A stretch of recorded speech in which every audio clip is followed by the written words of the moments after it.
ကလေးစီကျွန်တော်တို့လက်မပိန်းလေးတွေစိုက်ဆုံးပြန်ရောက်ထားပါတယ်နော်ရေးတက်ကတော့အများကြီးမရပါဘူးကျွန်တော်လည်းဒီမှာမှားတာခွဲတန်းလေးနဲ့ပဲရလို့ပါဟိုဘက်ကပန်းရောက်လေးတော့ဒါကျွန်တော်14လက်မစိုက်ပေါ့နော်ဒါလေးကတော့16စိုက်ကလေးတွေပါ16လက်မစိုက်ပါ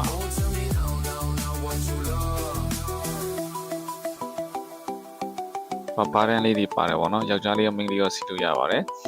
ဒါလေးကတော့ကျွန်တော်တို့လက်မ20လေးပေါ့နော်စင်နေတာတွေကတော့လက်မ20လေးပါအားလေးလက်မ20လေးပါဒါလေးကတော့ကျွန်တော်12လက်မအသေးဆုံး size လေးပေါ့နော်ဒါမိန်းကလေးနဲ့တက်စီလို့ရပါတယ်နော်ဒါ